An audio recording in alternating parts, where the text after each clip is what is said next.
Welcome to Dreamers to Leaders, Keeping It Real with Melody podcast. Melody is a born dreamer who started from being a flight attendant and worked her way up into now a tech fashion trendsetter, thought leader, and seasoned entrepreneur in multiple successful ventures. This podcast is for the awakened dreamer. Industry icons will share their humble beginnings up to the leaders they are today. Let's all learn and be inspired. Together, we can all prosper. Hello and welcome to the Dreamers to Leaders podcast. It's the podcast for the dreamers and more importantly, the doers. I'm your host, Melody.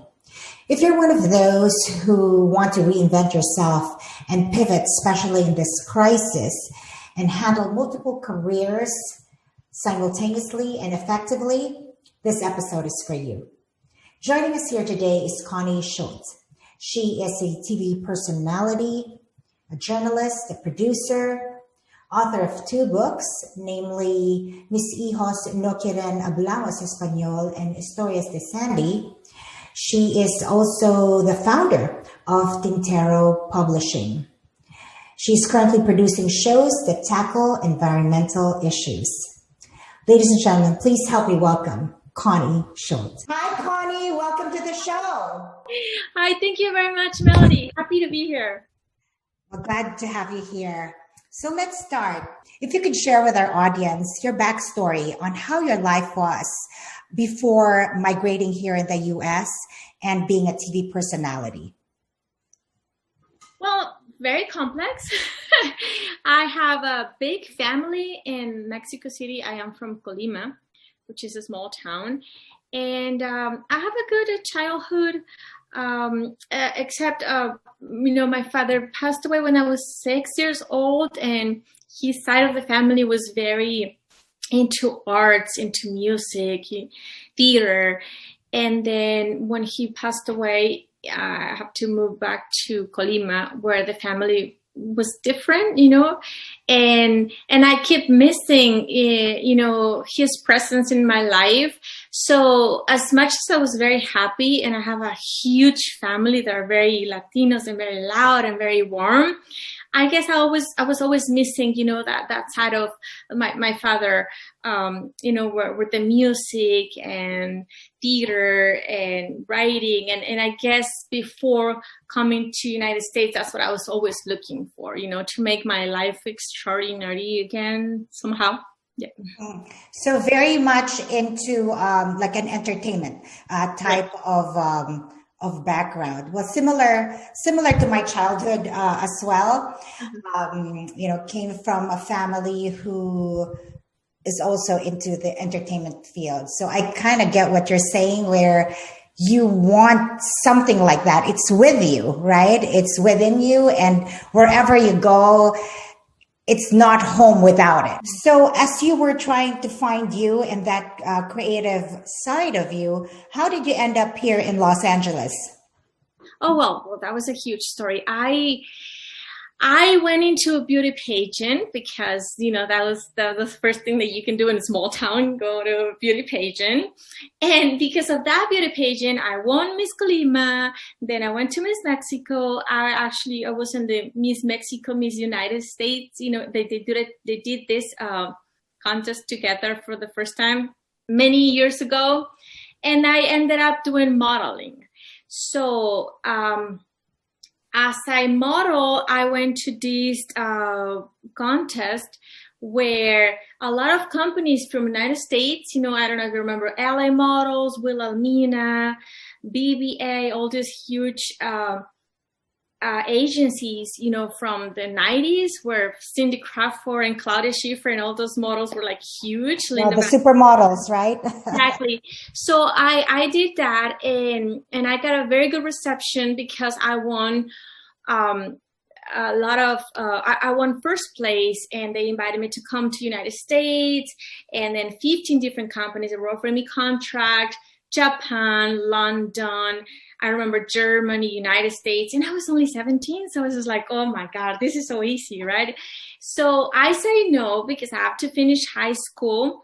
I say no, and my mom didn't, let me come. But I always thought that, oh yeah, one day I'm just going to go back to the United States and I'm just going to knock at the door and, it's like, hey, remember me? The model? But it the didn't model happen that you like gave that. a contract to? Yeah, not at all. I mean, back then I was in Mexico. I was 17. It was a contest. I won, but I didn't take any of the contracts and I didn't take any. I just thought it was so easy.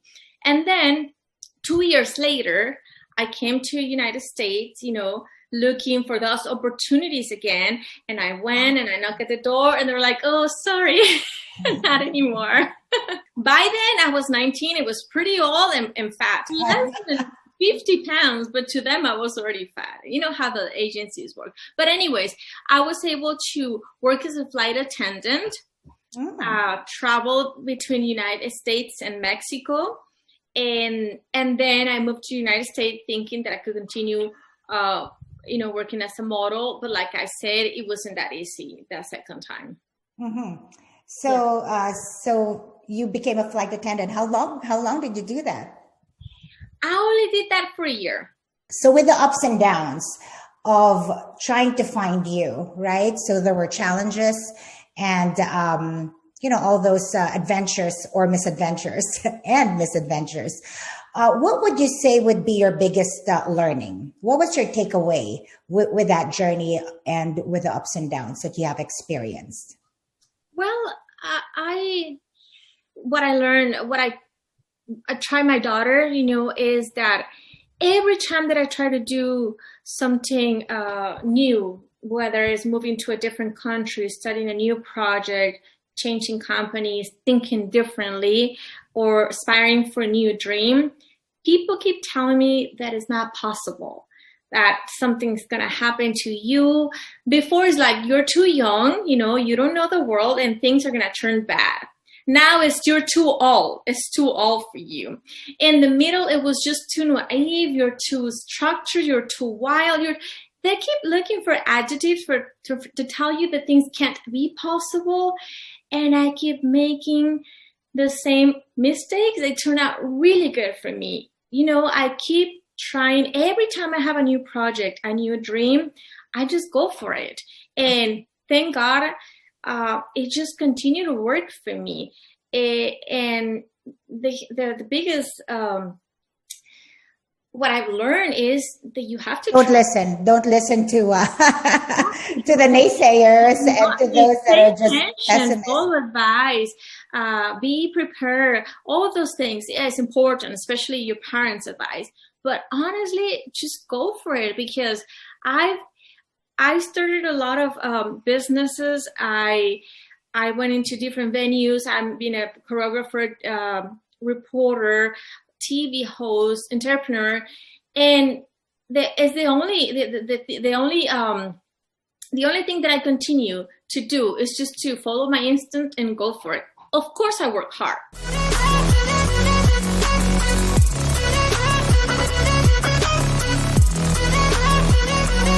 Very hard, but I go for it.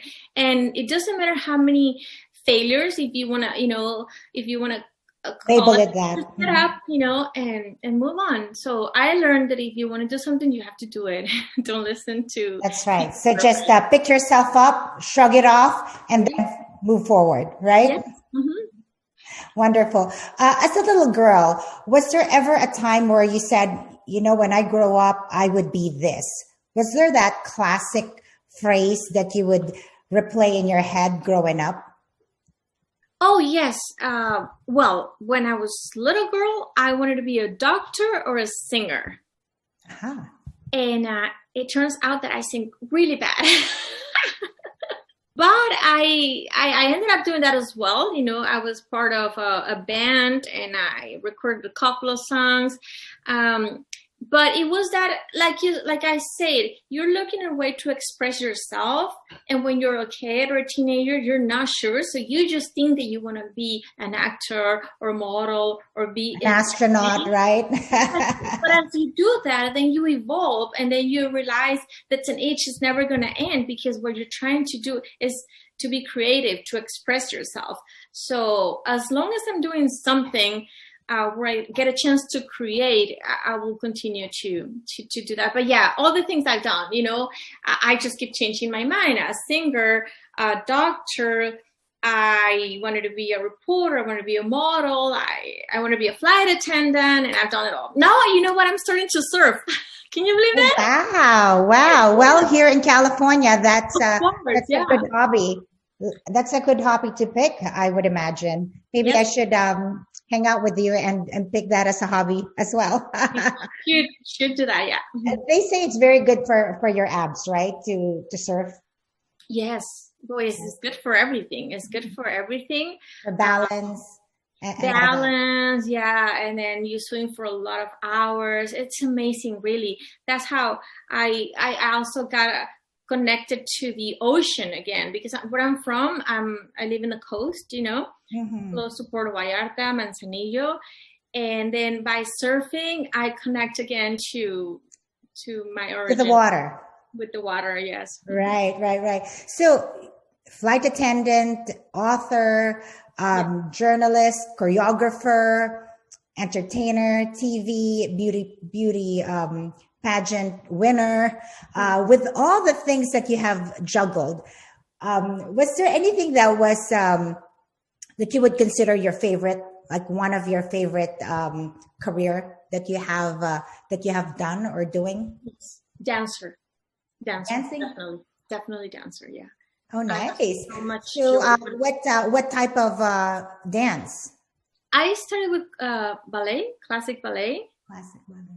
Contemporary, then jazz, but eventually I went into ballroom, you know, all those samba, salsa, mambo, tango, swing, and then as I was working in California, then I have to do hip hop and all the, you know, the crazy, the crazy type of the new genre. Yes, I love dancing very much. So, okay, as a single mom, how many kids now, Connie? Two, right? And this is usually a topic of interest amongst working mother. Yes. So, is there like particular hack that you could share with our audience that has helped you juggle and manage the work-life situation? Work-life with kids? Yeah. The work-life balance. It's so hard, you guys. It is so hard, right? I mean, I love my job. I always, I wanted to evolve, become a professional, and I love my kids so much. And I'm always struggling, you know, with making the decisions. Of course, my kids are always going to win. And from many times, I have to put my career on hold to be with them.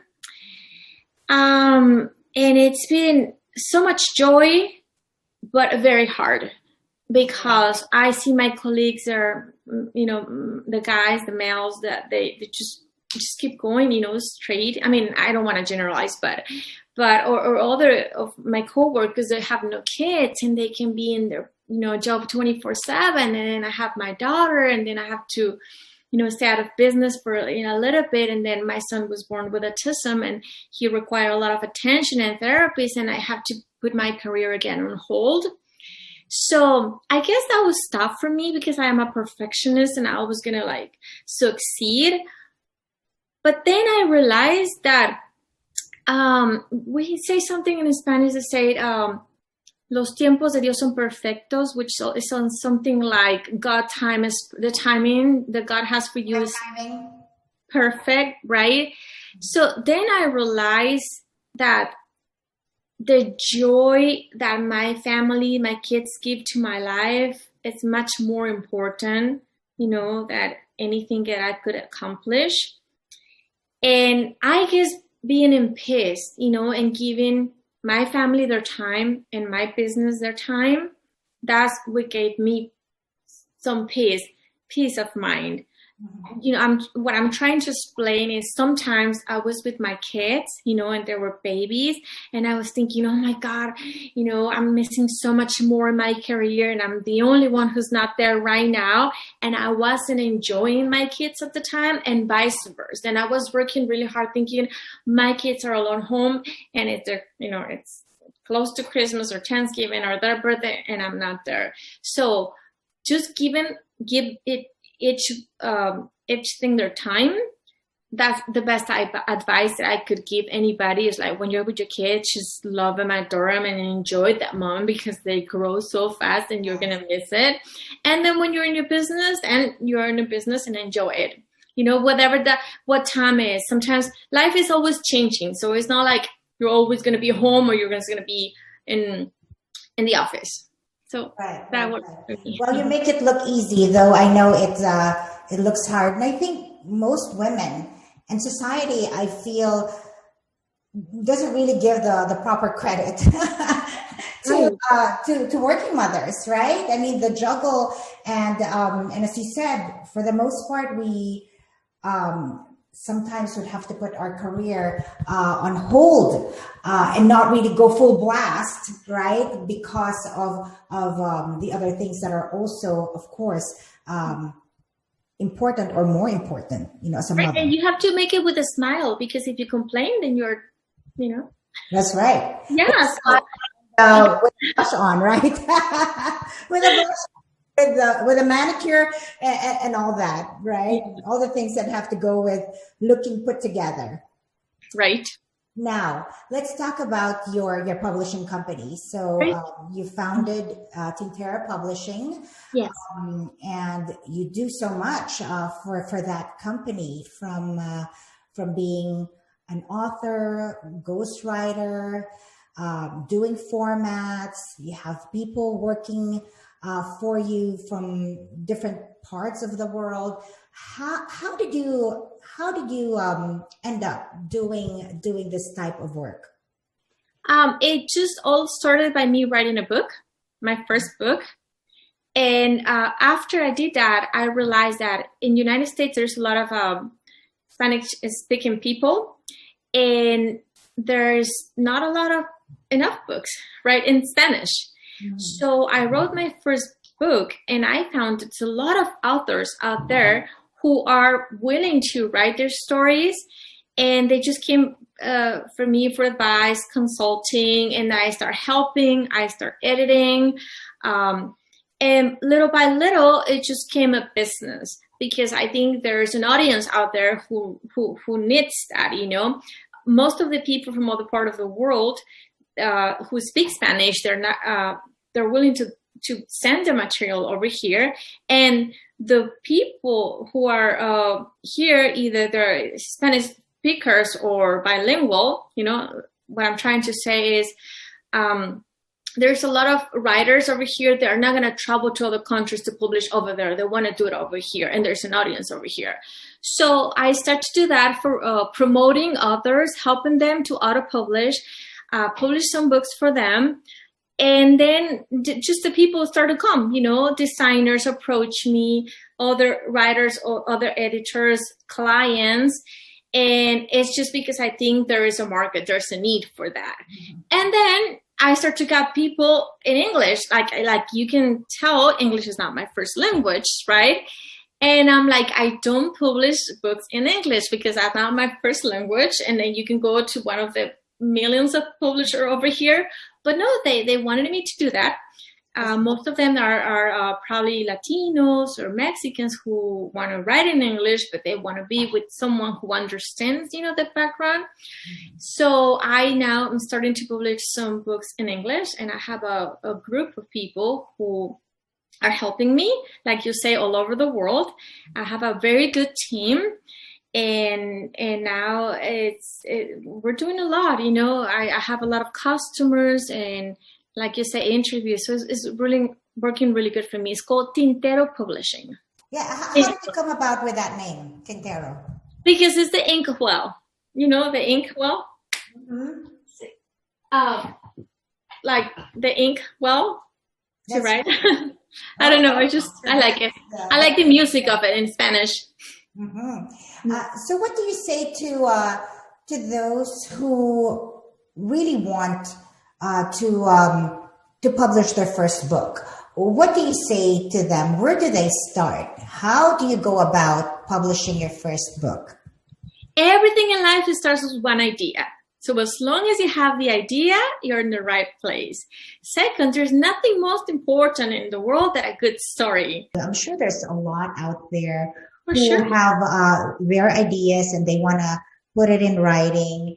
And sometimes it could be overwhelming, to think, where do you start? So what is the second book about? Oh, Historias de Sandy.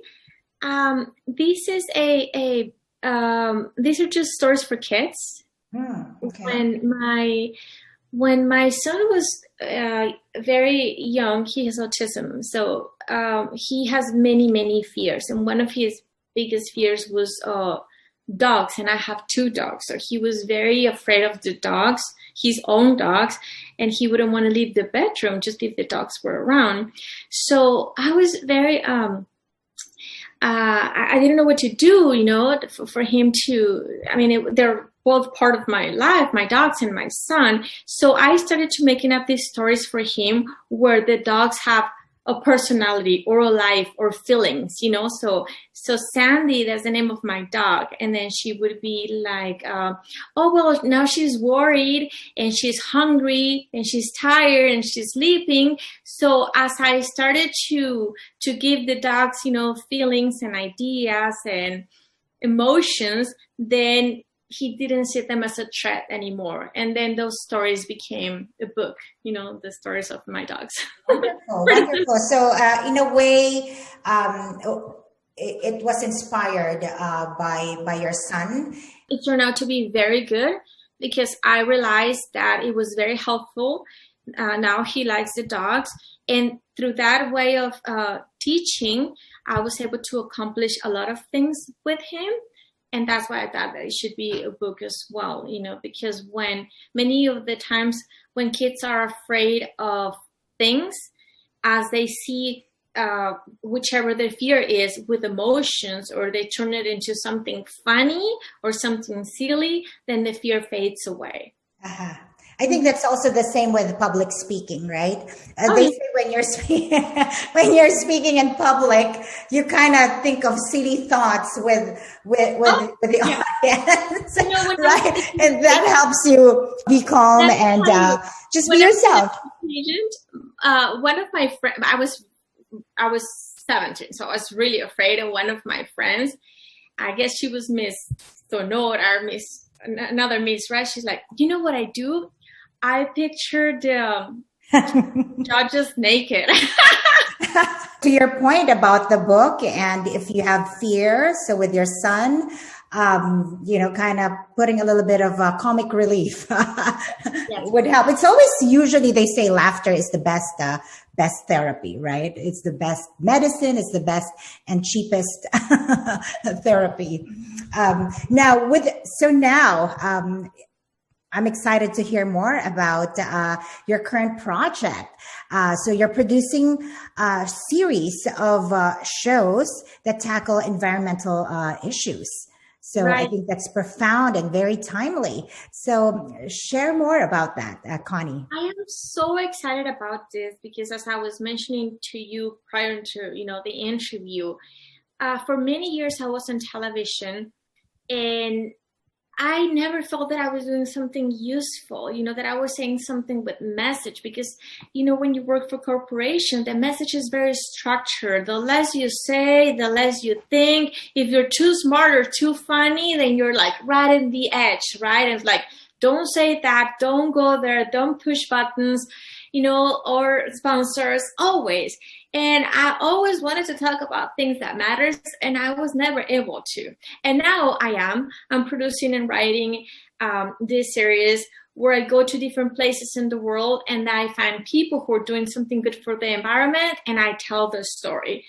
It's that simple. See, I've been concerned about the environment for a long time, and I don't know where to start. I want to do something new, like, should I do plastic or paper or solar, or what the heck do I do? Is there so much information? Yeah. and then I just thought, well, I'll do what I know what to do, to tell stories. So when I found someone who's worth telling their story, I go and I interview and I make a story about them. And my last one was The Mermaid of Nassau. And this is a girl in Nassau, Bahamas.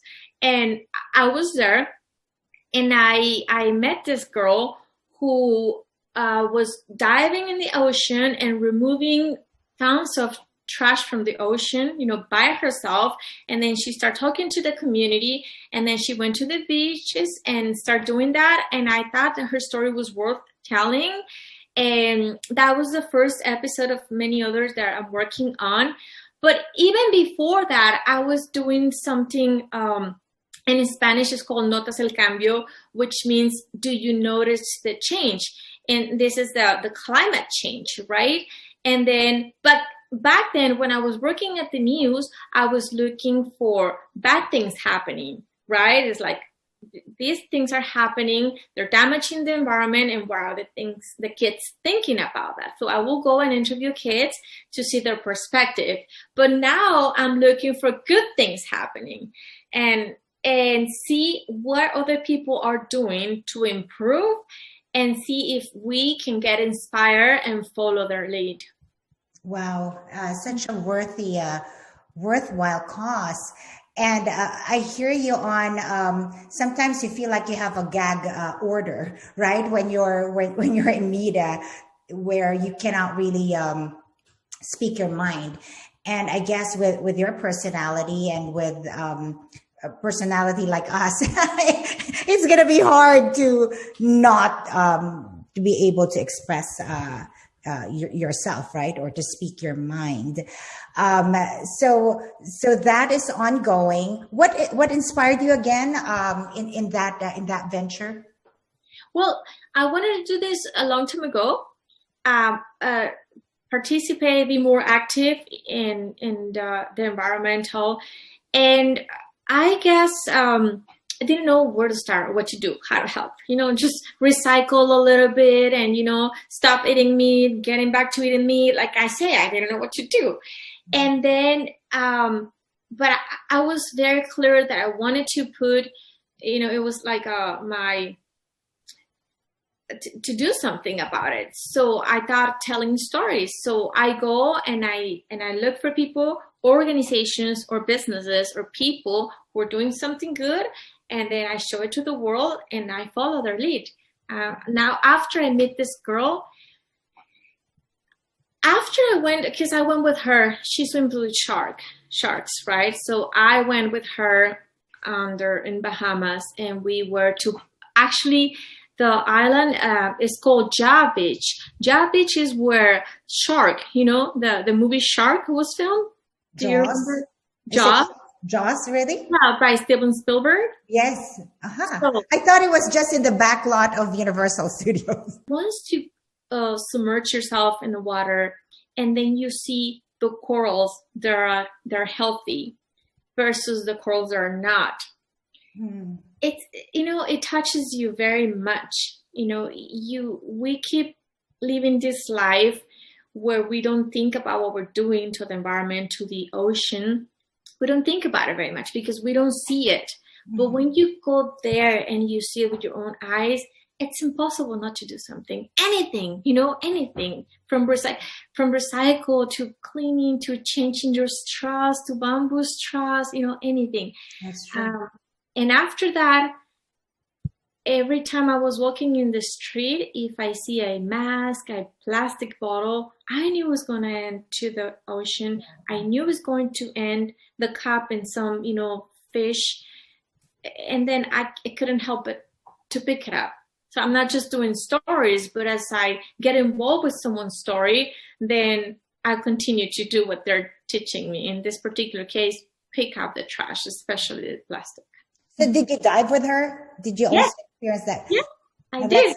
That's wonderful. A lot of plastic is eaten by the fish, by the birds, and now by the corals, because the plastic is so tiny, so little that the corals are eating it. So it's just, I'll invite you to look at the documentary, or the story is called The Mermaid of Nassau. All right. Yes, so we'll also share that in this episode. So I think what you're saying is you really want to be part of the solution than just be out there in the sideline and just talk about, the problem, that the climate change, that's what's going on. So this is you being a doer and being really part of the solution and using your talent as a storyteller and provide that compelling story to move people to have that awareness of really what's going on in the environment and how we as society are, killing the habitat and causing so much havoc on in our nature and the climate change that we are experiencing now, right? It's crazy. It is because, see, the thing, and I include myself, is that we see climate change, the temperatures rising so much, the oceans rising, like something is far away. And now we hear it so much. It's like a branding, but we still haven't done enough. We still don't have a conversation in our table, with our kids. And I think it's very important because we desperately need to change the way that we live. If we don't do that by choice, let's pretend that we use less plastic, we eat different, we take care of the oceans. If we don't do that by choice, then we are going to end up changing our lifestyles in a way that, for example, if the temperatures are too hot or too cold, then the way that we live in a couple of years is going to have to be different, but not by choice. Not because we decided to live different in order to help the planet. It's because there is no other way of living. Does that make sense? People are going to have to migrate because hurricanes are going to be so strong, and the ocean is going to rise, and then we're going to have to change the way we live anyways. And we're seeing that with COVID, with right. COVID, for example. Now, who would have thought that if someone says something like, now everybody has to wear masks, we're going to do it, right? But now we have to. We have no other choice. So that's exactly what I'm talking about. Is like, if we don't do conscious decisions about how we consume, how we live, how we eat, then things are going to have to change, and it's not going to be up to us. Mm-hmm. So Connie, how can our audience support you with this awareness, this cause that you are actually bringing out with your stories and with the series that you are producing? How can we support you, or how can our audience support you? I would love for them to go to my YouTube channel, and they'll continue to see all these stories. But most important is to have questions, to go right now, on their internet, on their browser, to their family, and ask, what can I do? What can I do? Not what the world needs to do, or the presidents, or the government. Yes. What can I do? Like little things, little ant work. What can I do? And the information is out there. It's everywhere. There's a lot of organizations that they're teaching you, they're informing you. The press is not bringing it. When we see this on the news, it's because it's already too bad. Something bad really happened, oil spill or something like that.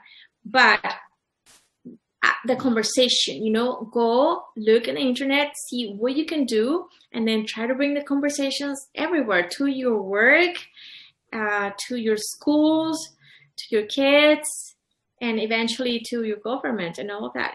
Like if you work in an office, how many cups are you going to use? Those cups that they give you for coffee, how many are you going to? Exactly. No, I hear you. Put your name and continue to use it. Do you recycle in your house? What you're eating is sustainable? Mm-hmm. Things like that. I'm 100% with you on this one. It doesn't have to be gigantic. It doesn't have to be an epic type of a movement or an action on anyone's part. It could be just that one thing where, as you said, recycle, don't throw crap in the ocean, and just being mindful. If you're walking and you see something, exactly, you're not going to end up in the ocean, just pick it up. Like nothing's going to happen to you.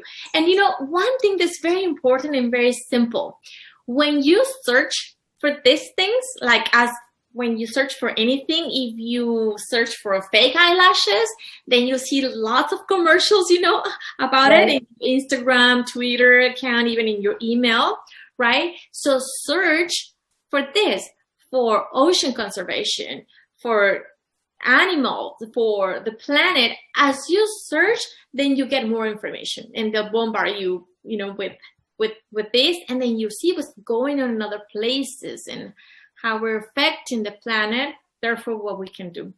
And I agree, knowledge is power, and doing something about, your passion and is actually, what makes the difference, with arming yourself with all the knowledge and doing something about it. Well, Connie, that wraps up our show. That brings us to the end of our show. Just want to say thank you for your time, and wishing you continued success with all the career choices that you're making, and especially with this newfound project that you have. Thank you very much, Melody. I love the title of the podcast, From Dreamers to Leaders. Dreamers to Leaders.